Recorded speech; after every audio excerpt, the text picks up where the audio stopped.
been a bit of a LinkedIn fan for a while, mate. So excuse me if I, fangirl you right now, but Massive passion for just waving the flag for athletes in business. I was so passionate about it. Like athletes can be exceptional salespeople and they can earn six figures fairly quickly. crazy. I wonder what the statistics would be like on athletes that get to retire on their own terms.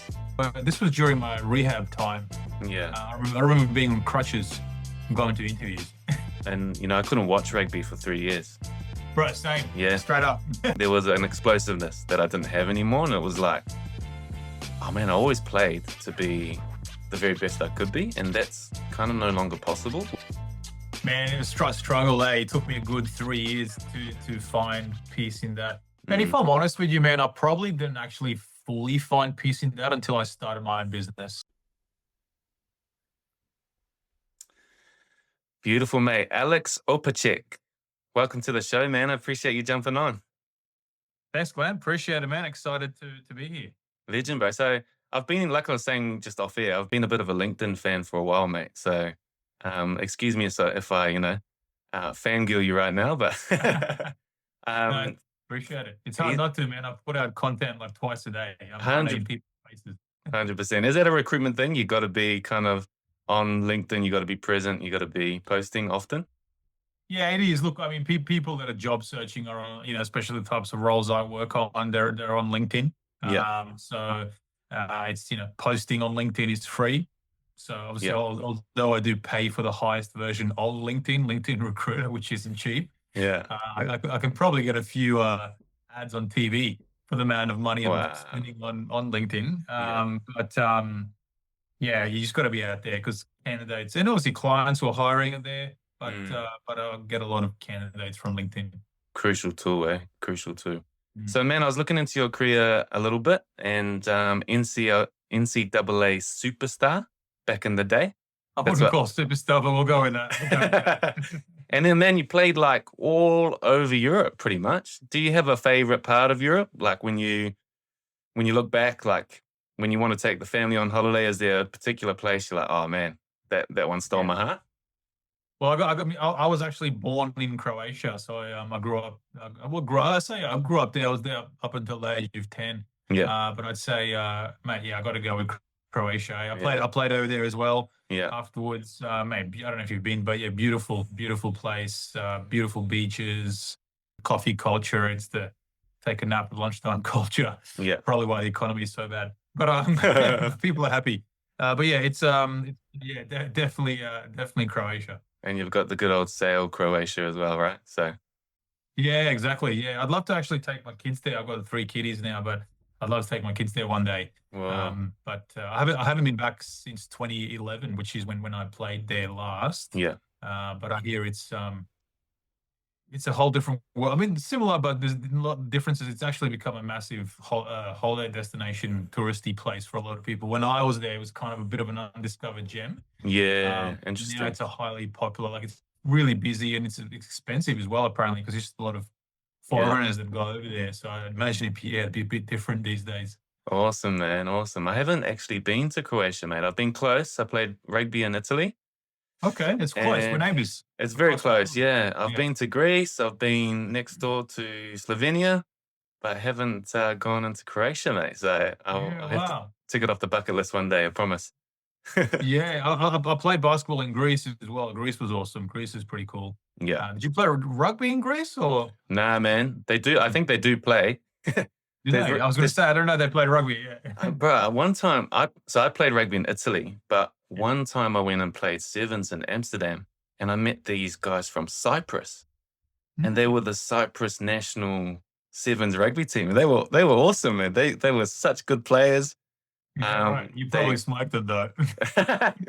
Oh, I can't remember, but mate, they were really good. And they show me photos of their home, and it's like, 15-meter deep, clear blue water. I've been to Cyprus. It's beautiful, man. Yeah, it's amazing. Unbelievable, man. So, they play rugby everywhere, man. It feels like anyway. Yeah. So, mate, take me back to your last game of professional basketball. Can you remember where it was? Did you know it was your last game at your time, or are you another athlete that got hamstrung by the old sniper rifle injury out of Yeah. nowhere? um, I had a feel. So it's funny. I got hamstrung by the sniper rifle during training. It was a Oh, training no. in Croatia. I was actually playing Croatia, Yeah. and then I pushed through it, and I played in during the season. I played in a game there. I kind of knew it was going to be my last game. It was just like my knee was just not Mm. cooperating. Um, I think I started the game and I quickly got pulled out Yeah. like 6 or 7 minutes in. I kind of knew, okay. I didn't know it was going to be my last game. I was about 25 years old then. I knew that I was going to have a long road, and I was still kind of making my way up the ranks in Europe at that Yeah. Yeah. time. I wasn't at the highest level in Europe. I was kind of more towards that kind of lower mid level. So I knew I needed to prove myself. So I knew that, okay, this injury just felt bad. And Mm. long story short, it ended up being forcing me to leave the game for a year. But I kind of knew I'm 25 years old. This is really kind of my prime, Mhm. and I'm trying to make my way here in Europe, and I've got to deal with this injury. I don't know. There was something about me that felt like I don't know if I have it in me anymore. Yeah. I've played Yeah. for a while now. Just finished the high level college, Division 1 college basketball. And there was just something in my soul aura that was like, Mm. don't know if I can bounce back from this, but let's just tackle it one thing at a time. Mhm. That was my mindset Mhm. during that period. Yeah, man. I actually understand. I know the feeling kind of. I had a knee that I got surgery and then I had another surgery and I eventually technically, got it to a point where I can run and jump and move, but I was just no longer the same athlete. Do you know what I mean? There was Mm, there was same. Yeah. Yeah. I agility get it. and acceleration missing. There was an explosiveness that I didn't have anymore. And it was like, oh man, I always played to be the very best I could be. And that's kind of no longer possible with this knee. Um, these days I'm 34 and, as you can imagine, I still feel I don't want to call it arthritis too early, but when I wake up in the morning on a cold day, it could, No, it could I well get it. be. So I, yeah, man. I get it. Same thing happened to me. Yeah. I ended up getting surgery, playing semi-pro to kind of prove myself, and then I got hurt again, Mm, and then I had to have another surgery, and then I was out for like 6 months, and then went back and played semi-pro again after that second injury. But this time I was about 26, 27 around there. yeah. And but I just ended up staying playing semi-pro for a while and working full time in sales. That's kind of Yeah. when I found my new arena or new sport or whatever you want to call it. Yeah, man. Yeah, yeah. Oh, so many of us have to. It's crazy. I wonder what the statistics would be like on athletes that get to retire on their own terms. I feel like it would be remarkably low. It has to be, Yeah. yeah. Otherwise, you see a bunch of 40-year-old athletes everywhere, right? like, Hard out, hard out. yeah, I'd say it'd be pretty low, man. Yeah, for sure. So you mentioned you kind of drifted into sales. Two questions for you, man. Like when you finally said, "Cool, I'm done bouncing the basketball," did you feel like you were prepared for that next step? And then the second part of the question is, why do so many athletes end up in sales? Good question. It's kind of accidentally why my business exists as well today, but I'll come back to that. But Yeah.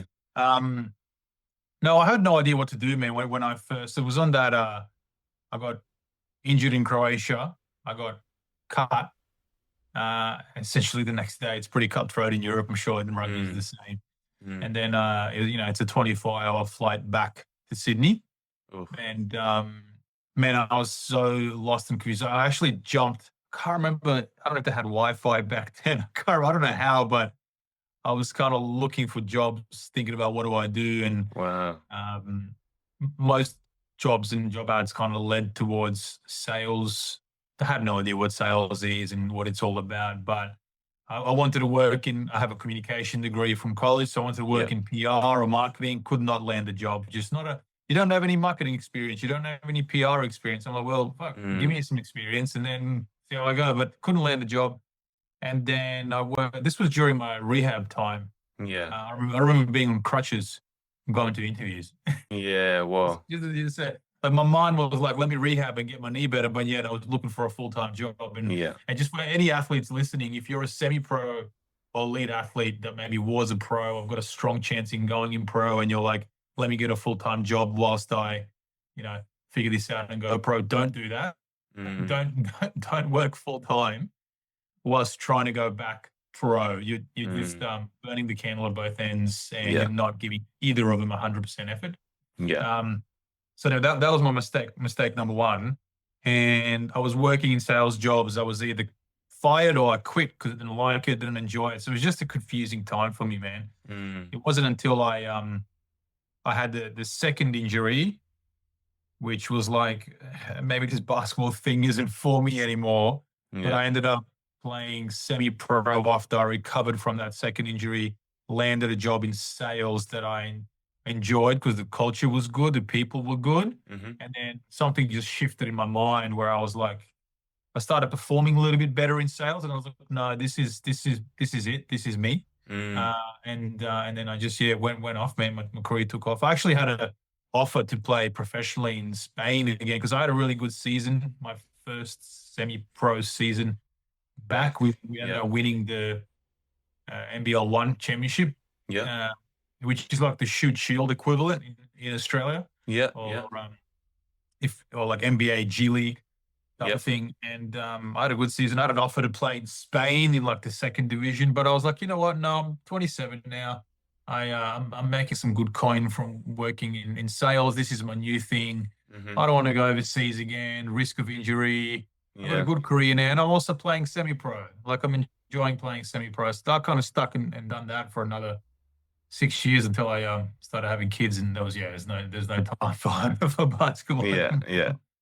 But to Interesting, answer man. your other question, why do athletes end up in sales? I think it's the competitive nature of it, Mm, and the harder you work, the better you perform, the more money you make. So it's like you mm, don't need a degree, you don't need certain technical. You learn the technical skills on the job, but hmm. it's a rewarding career, man, and it's people that are highly competitive Hmm. do well in it. Interesting, man. I was thinking as well. Tell me your 2 cents on this. On my way here, I was thinking, is it the risk too? Like as an athlete, you're always kind of contract to contract, right? It's either 1 year, 2 years, maybe three or four if you're a big part of the team's future. But in sales, it's kind of the same, right? You don't some sales jobs you don't know what you're going to earn unless you sell something. Some sales jobs you know you can earn this much, or it could potentially be this much. There's this little bit of risk in it, right? That I think sometimes we're attracted to.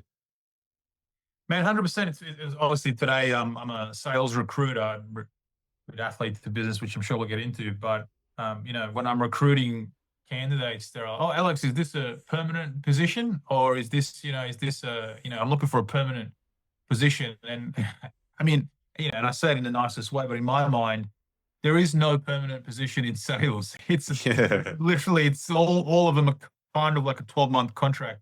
It is permanent, but depends on how you do. So, true. if you're not performing, there's no job here for you. Yeah, yeah. You know.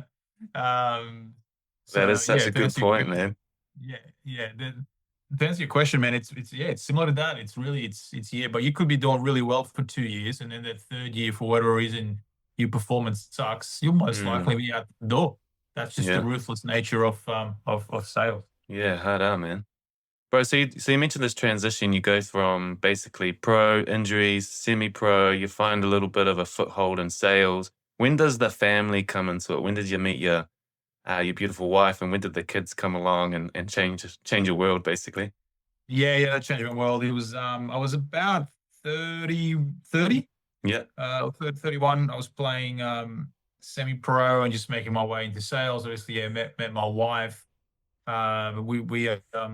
all happened pretty quickly. We started having kids. We had our first, I think, a year after we met, and I was still playing semi-pro for Bankstown Bruins. We just actually come off winning a championship there as well.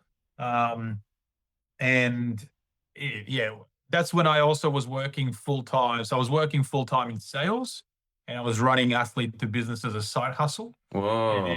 And also we just had our kid. So Whoa, I dude. was like, I got too much going on here. I'm sorry, guys, I can't. You don't make a lot of money playing semi-pro Yeah, basketball. yeah. So I was like, and I was also letting the team down because I wasn't coming to trainings. I was just rocking up to games because I'm this veteran guy now. I've been around for a while. I was a pro, Mm, blah blah blah. Played college basketball. I don't need to train, but mm, that was selfish. That's not a good example for the young kids coming up. hmm. So I just, man, I just called it a quit. So guys, Yeah, going on, man. yeah, and just moved. Man, you definitely turned the heat up on your life at that time, eh? Kids, wife, and the business and the side hustle. Oh my gosh, and the semi-pro. It's amazing that you juggled it all, man. Crazy.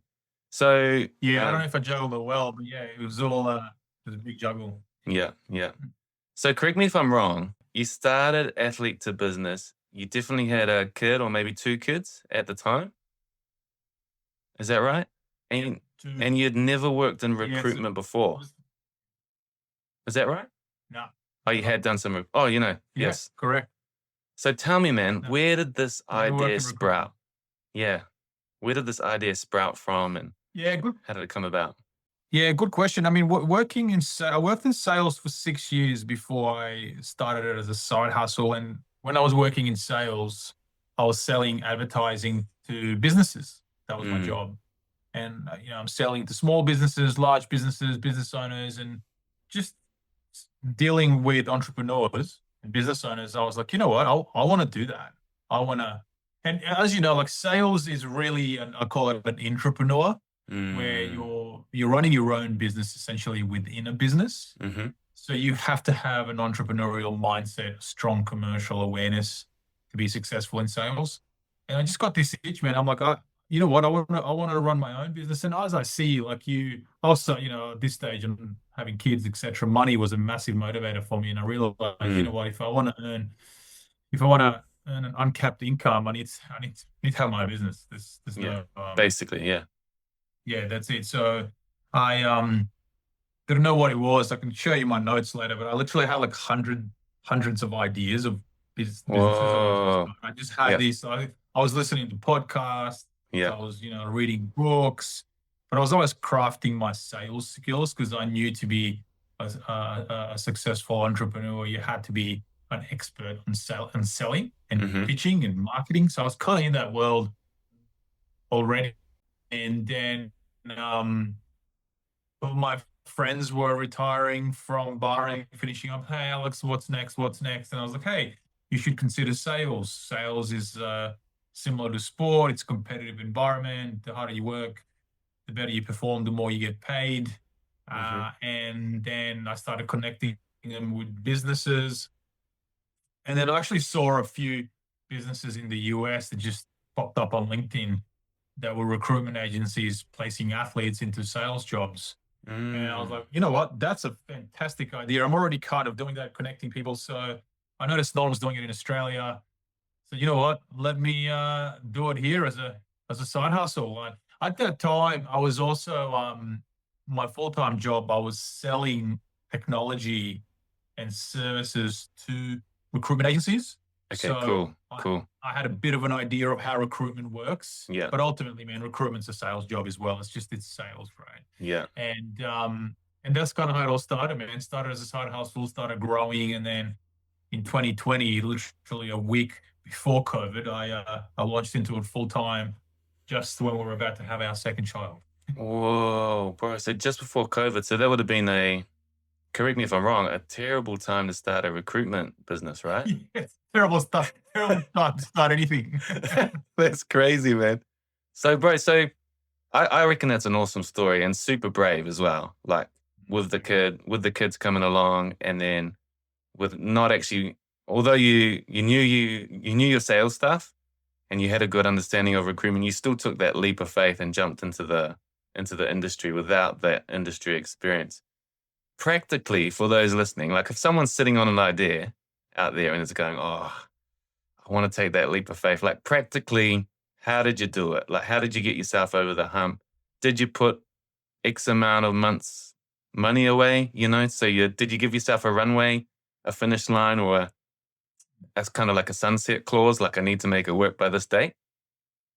Yeah, good question. Firstly, I think one of the biggest thing was pure ignorance as well, and like a Love massive that. passion for, like, when ignorance is good, right?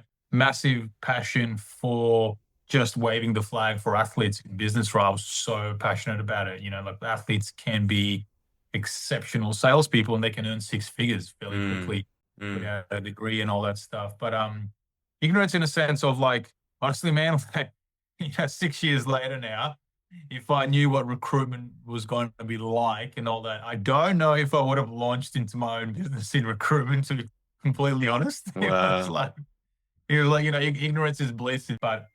But I guess, yeah, how I did it. So yeah, to answer your question, we had about 3 months worth of savings in the bank account. But also keep in mind, I was running it as a side hustle for 2 years, and Yeah. I just simply did the maths. Yeah. The hours that I was putting into it, um, compared to the hours that I was putting into my full-time job, and the side hustle was, if you comparatively, and if you just kind of broke it down to your hourly rate, Mm, the side hustle was like 10x to my mm, full-time job. It was actually my wife who convinced me. It was a no-brainer if mm. I broke down the math. So anyone, I guess, yeah, listening to this, um, I would test whatever you got. Look, I tested this by running it Yeah. as a side hustle first, and saw that it worked. So Cool. that's the biggest reason I did it.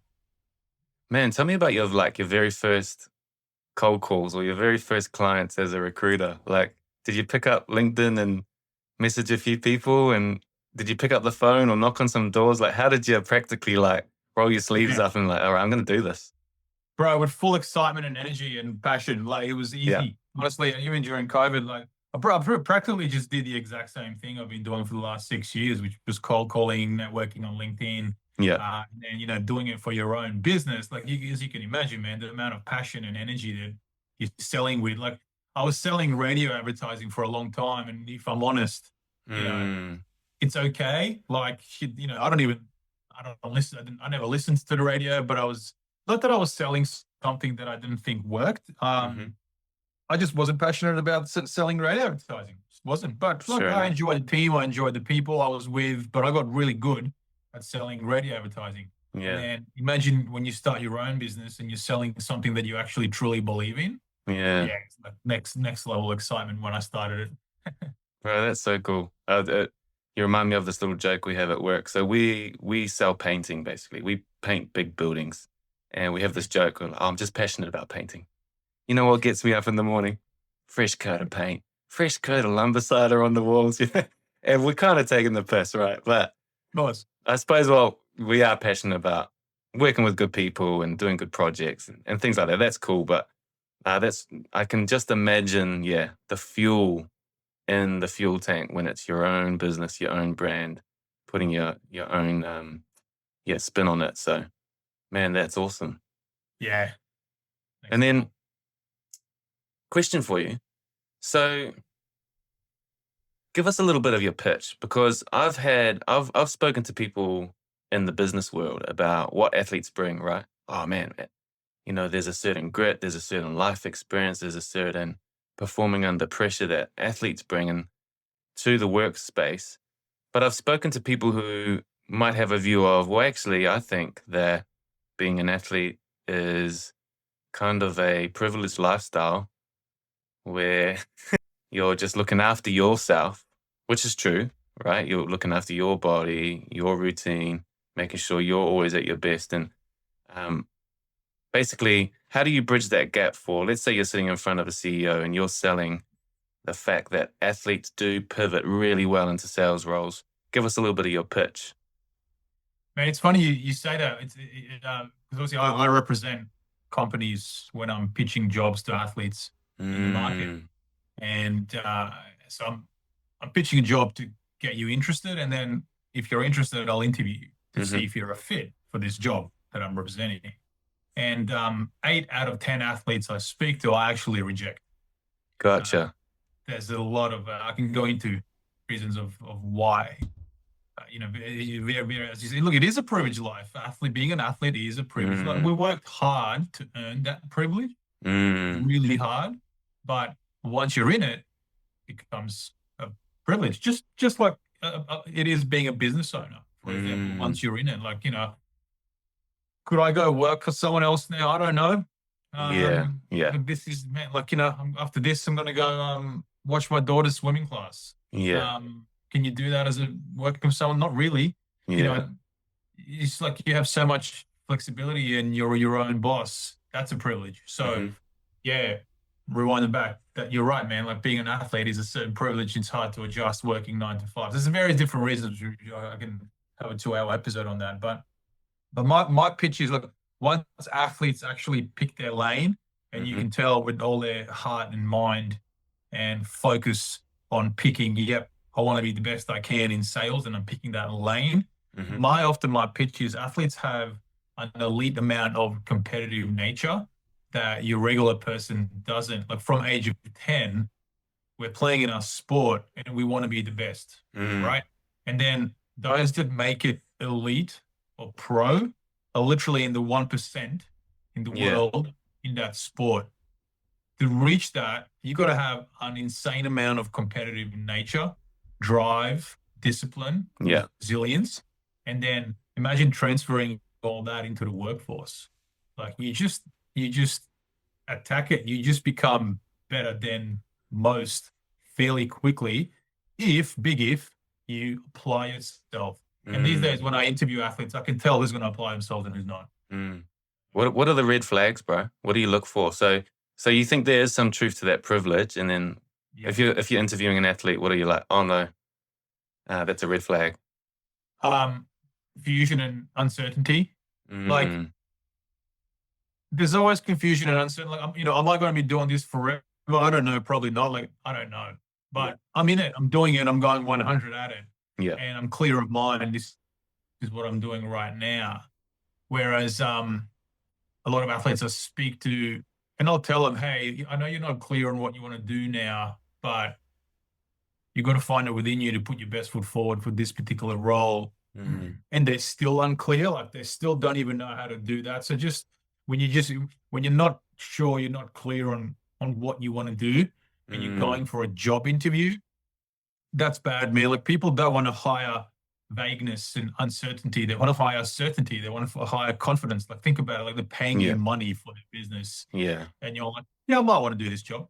Like, as long as I can hire you, I might want to do this job. yeah, yeah, No, yeah, I'm just exploring. I'm just exploring. See, stop wasting my time. It's not yeah. my That must be hard. problem. So I know it might be unfair, because genuinely, you people are exploring, but um, there's got to be a part of you that's like, this, 100% is a massive option. Hmm. But don't say I'm exploring. Like, it needs to be, when you're interviewing that. And then, look, just lacking communication skills, Mm, just yeah, lacking. Along with that is EQ, what to say, when to say it, and when to say and how to say it as well. yeah, And then ability to translate all your skills and knowledge from sport translatable to business and the sales world. yeah, Um, but yeah, if almost like uncertainty and lack of focus is the biggest one. And mm, even when athletes start jobs, the moment it gets tough, because mm, it will, like, mm. it will Yeah, get tough. any job. Like, Yeah, all sales jobs will get tough. They quit and they'll try something else, because it's like, oh yeah, this isn't really for me, and there's 1,500,000,000 more jobs out there. Let me go explore something else. Like, that mm, too. It tells me, yeah, as soon as things get tough, you quit. So there's a number of reasons, but kind of all boiled down to uncertainty and the inability to focus on one thing for, say, at least 24 months. mm. And it's hard Interesting. because you don't know what that thing is to focus on, right? That's the hard part about it. But I always tell athletes, you got to do something, even if you don't like it, for at least 12 to 24 months to build your resume. Mm, You won't learn shit in 3 months somewhere. You yeah, won't learn anything. yeah. It's just 3 months. So yeah, those are kind of the most common reasons. Interesting, man. Hey, do you think there's a correlation between a type of athlete and like someone who would pivot well. So, for example, and there may not be, but are the great athletes, like the true incredible sports people in the world, do they maybe struggle? Or is Yeah, it because I looked a little bit into your career, and it did describe you as a really key role player, like one of those guys, the glue guy in the team, yeah. one of those guys that does all the nitty-gritty, um, detail stuff, all the I I don't know basketball too well, but maybe you were the key man at rebounding, setting blocks, setting screens, sorry, um, all the hard effort plays. And then when I look back at my rugby career, like, I was not a superstar. I was, I was a grafter. Mm. In New Zealand would say I was a bit of a battler, just just made a lot of tackles. I cleaned a lot of rucks. I was okay with the ball in hand. I took a lot of lineouts, but a lot of little 1% plays that helped the team win. But ultimately, I wasn't um, the face they put up on the billboard. You know what I mean? Yeah, yeah. Do grafters, do battlers pivot better by any chance, or do you see no correlation at all?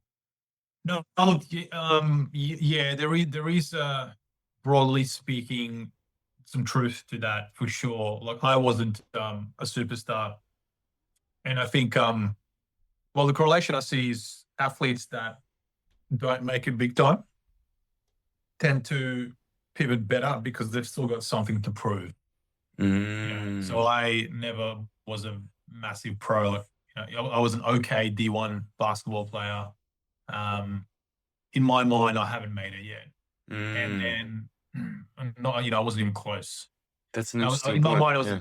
bit of a disappointment to my family and everyone around me. So the moment I figured out my new arena, sales, that's when I said I had all this pepped up energy and just willingness to be something, be someone, Mm.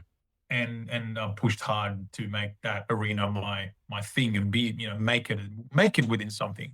I Wow. find those that actually reach the mountaintop or are a very, very high level in their sport tend to fall harder Mm. in what's next for various reasons. I wouldn't know 1,000% why because I've never been in that situation, Yeah, yeah. but I can see it. I can see that. Yeah. Yeah, and I hope it's definitely a generalization, because I hope that and I know that there's really, really exceptional athletes out there that have already had a really good think about Oh, what they want to do 100%. next. But I have met with rugby players who have been, yeah, playing at the top level of the game for 10, 12, 13 years, earning that good money, buying that good house, you know, having the family, because you can, and you get to that 13, 14 year mark, and the body starts to break down, and that's when, I have caught up with rugby players that are a bit worried about that next step, like, oh man, how do I replace this income? Um, so yeah, that's an interesting point, and hopefully, if anyone's listening, all that can do is just be a little bit of a wake up call. Like, I suppose that we all have to end up taking the boots off, or the the basketball shoes off one day, eh? Yeah. Yeah, we do. I think that's it. Yeah. Just my answer to that is you won't replace that income Mm, overnight. no, Again, it depends on the sport and all that. You can, you know, you you can eventually make it a 5-year goal. I want to get as close as possible to this income. yeah, And sales is an avenue that allows you to genuinely do that. Like, I've placed salespeople 4 years ago that are now making 500,000 a year. wow, 5 years ago that are exceptional, killing it. So yeah. it is mostly most don't, but there are a few that do that. So it is possible. I was going to say, bro, where are those jobs? Because I think you need to place me. But Right. Hey, tech recruitment, man. That's one of them. The services industries, tech, all that. That yeah, world, medical devices. There's a wow, number, man. But like, it's all. And it's funny, man. Usually, the lower the base salary, the high mm, comms types of roles, that's yeah, where it's more possible. The higher the base salary, again, not all I'm generalizing here, but the higher the base salary, the less chance of making 500,000. yeah, interesting, So it's interesting. just it's a whole other story, but it depends on the role. In New Zealand, there's a bunch of ex-footy player real estate agents, so I think that's part of it, eh? Full commission. Yeah, I bet. but uncapped, Exactly. of course. So yeah, that makes a lot of sense. Uncapped. Yeah, real Yeah, estate's definitely an avenue where you can make 1 million a year and yeah, more, but yeah, your base salary is about 55K yeah, or zero sometimes. yeah. Crazy, man. Hey, you must have placed hundreds of athletes now, eh, in sales roles. What are the tips and tricks? What do you see those that pivot well doing? Um, Most commonly they find, I mean, I guess through me, I helped them with this, but A is, well, actually, I'll give you this sort of. Most commonly they stick at it when things get tough, which Mm, they will 1000% get tough. Like, you yeah, might be getting lots of rejections, you're not making sales, maybe your boss is a bit of an a-hole or something will get tough. They'll stick at it and keep going. And the other thing as well, along with that, is and this negates the boss is an a-hole thing, but they find athlete-friendly cultures. And what I mean by that is the yeah, companies who just understand what you've done, where you've been, and they'll nurture you. They'll yeah, take that work ethic and resilience and drive and discipline that you've built from sport, and they'll help you extract it into the business world. So they're a bit more patient with you. So if you don't make a sale within 3 months, you that's okay. We see your long-term potential and we'll mm, keep investing in you. That, but so those two things, for sticking out and finding good coaches. But I guess this one probably is not number one, but they just throw themselves in the fire and go for it, man. yeah, yeah, Like, make the calls. If the KPIs are 20 calls a day, do 30. yeah, It's have 8 meetings a week, do 10. yeah, It's like they do and they fail. They do and they fail. They do it and it's embarrassing. It's uncomfortable. But, it's like preseason. Preseason's tough, as you know, yeah, especially yeah, in rugby. I'd imagine you guys will do some crazy shit in preseason. But yeah, yeah. your first 12 months in your first sales job will be worse than preseason. And the athletes that do really well, they stick at it and just Mm, keep going. mm. Oh, that's awesome, man. Hey, couple more questions for you, bro, before I Yeah, let you yeah. go. No, good. You touched on it briefly before how you didn't quite achieve what you wanted to. Like I'm in the same boat, by the way. You didn't quite achieve what you wanted to in your sport, and you felt like a bit of a failure. Just on the mental side of things, the mental skills side of things.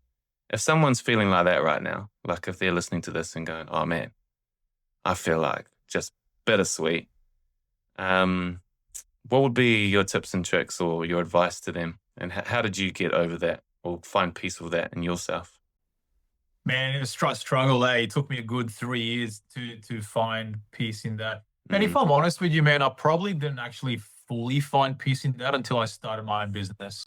interesting. So Yeah. yeah, and it wasn't until 2020, and I finished up pro basketball in 2011. Wow, So, man. hey, I'm just being honest that Yeah. like I did find some peace when I was starting to be successful in sales Mhm. in the media company, but it wasn't. Yeah, I don't know. It wasn't that hey, I just made it as a Division 1 college basketball player. That's so cool. Mhm. Like, I didn't never found that in sales yet. It wasn't until I started my own business. So um I 100% struggled for at least 2 to 3 years. Okay. And if I Mm. could tell my younger self what will make those 2 or 3 years easier for me is the cool thing about transitioning into something new is now you've got this whole world ahead of you. Like sport is a ticking time bomb, as we all know, True. right? There's Yeah. like massive amount of pressure because you only got a certain period of time to make it in sport. Yeah. Whereas in business, or whatever you do something else, like you've got a long, long True. time. And my advice is like, don't compare yourself to others. Don't look at what this person next to you is doing. Is if you just apply yourself in something new, Mhm. even if you don't enjoy it, just apply yourself, you will eventually reach a mountaintop or be close to it or be successful in something. Like with me, my business just found me. I said I was just in my journey trying to be the best salesperson I can, and Yeah. this idea just came to me. Yeah. And so be patient and Yeah. just have faith that Yeah. if you keep working hard, something will hit you in the face and be like, huh, that's my thing. That's what I'm going to chase and go there. But if you sit there going, oh, I don't like this job. I don't like this thing. I should be successful because I haven't been successful yet. You ain't got nothing will happen. You're going down this pitfall of wishing and hoping and angry at the world. And, Yeah. I've tried to reach the mountaintop. I haven't. That sucked. That's, bad me. You feel sorry for yourself, but also like I want something better. Like stop that mentality. It's just do work hard in something you don't enjoy. Just like me, man. Like, I worked hard in a sales job. If I'm honest, like I didn't really love or enjoy for a good Yeah. period of 6 years. Yeah. Imagine what Yeah. happened when this thing hit me out of the business Yeah. when I started working hard in something I actually enjoyed. Yeah. So, Huge, man. I love that you shared that, bro, because I just look back on my time and I couldn't watch rugby for 3 years. bro, same, Yeah. straight up. Yeah. I don't know. I don't know exactly why. It's not like I was, it's not like I was jealous or it wasn't that. It's more just, I don't even know how to articulate it fully, but I just couldn't watch. And I know my wife was worried about me and stuff. I was like, nah, I just need a break from that. Like when I watch that, I have a feeling of what could have been, I Same. think. Yeah. What could have been. And my brain would go down that route. And yeah, same thing, but it's taken me years to kind of find peace with it and go, okay, cool. That wasn't my story. Um, if you go to the Blues HQ in Auckland, New Zealand, you'll see my name. They etch every player that's played for the team up on the wall, and they put their number of caps next to them. And I played the preseason, and I played the first game, and then I got this injury that I couldn't get rid of. So I'm there, Glenn Preston, 1 cap. And like, that always hurts because I'm like, man, what could have been? I know I had more in me. But but yeah, I think it is a faith thing, just to hang on to hope that hey, eventually, and it does take time. Maybe we can't ever rush that. Nah, You you just can't need a rush bit of it. time. Um, Yeah, you can't rush it. It could, I mean, and you're always going to be crafting your story, but especially in the business world, like now in the business world, like age is not a factor anymore. Like mm, if we're talking, white collar, um, yeah, white collar type of roles or whatever you're doing, but anything in business, really, age is not a factor anymore. Because you don't necessarily need your body to hmm to physically perform to run a business. But you need your mental energy and all that. But yeah, you got time. Just patience. I love that. Patience. Yeah, and I interviewed Storm Purvis and her husband Dan Hilton Jones just the other day, and Storm said something cool. She said that you need time to grieve. Like, and she said something quite clever actually. Athletes die twice. Mhm. Once when they have to retire, and once when they have to die. And I was like, oh man, no one. That's a great way to put it. Like, yeah, you do have to grieve. It will take time, but yeah, if that's encouraging for someone out there, um, give yourself that time. Yeah. Like you said, all of a sudden, it's no longer a 10-year window. All of a sudden, it's a 50, maybe more year window that you can figure out what your story's going to be. So that's awesome, man. That's it. As long as you apply yourself in whatever you're doing now and work hard and build yourself a reputation. I mean, all those 6 years that I worked hard in that sales job and was just trying to be the best I can, man, without realizing it at the time, Mm, I was actually building my network for athlete to business yeah, without yeah, without realizing it at the time. that's Because valuable. because when I Yeah, started athlete to business, who do you think were the first people I called? yeah, It was everybody I met throughout my sales journey. Hey, yeah, it's me. It's the 6'9" guy.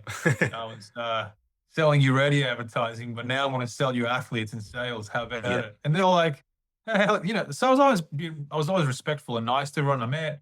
I was always genuinely interested in them first. I mm, just made bonds and relationships, and hmm almost everybody was open to a coffee with me when I yeah, cool. launched my own business. But at the time when I was working in media, I didn't realize that's what I was doing. Yeah, that goes a long way. And I think I've seen you mention that you have repeat clients now. So you have clients say, "Hey, I want another athlete."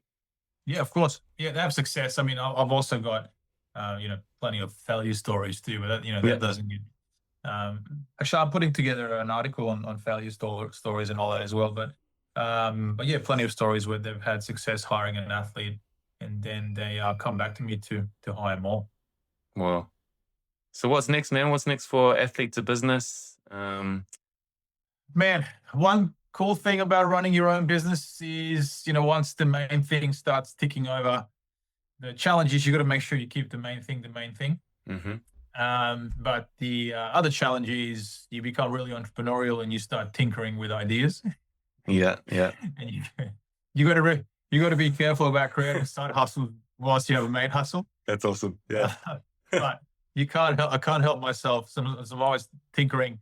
But the current tinkering project we're working on, I've got a team of 5 now. But we just created an Athlete to Business Academy. I mentioned to you before, out of 10 athletes that I interview, I reject 8. Yeah. But the academy was created for the 8. Gotcha. Yeah. I have to reject, and I can't help those 8 athletes because the business that's hiring them pays me. So I don't have time to help them. I need to deliver for my clients, which are businesses. Mm-hmm. So the academy is basically it's a self-paced program for athletes, split into 12 weeks. The first 6 weeks is basically helping you land your ideal job in sales. It's a self-paced. I show you exactly how to find the job that you want and how to earn. So then the second 6 weeks is all about earning 6 figures as soon as possible. It's sales coaching, sales tricks, sales tips, methodologies. So yeah, it's a 12-week program essentially designed to help athletes land 6 figures in sales as soon as possible. Cool, man. Cool. I know. I feel like I know a few people who could do that right now. That's so cool. Yeah, it's basically just a to be academy where in the final stages of putting that together. But I've been wanting to do this for the last 3 years, so here we are. Exciting, man. Where does your heart? Sorry, but I know I gotta let you go, but it's just an interesting yarn. No, all good.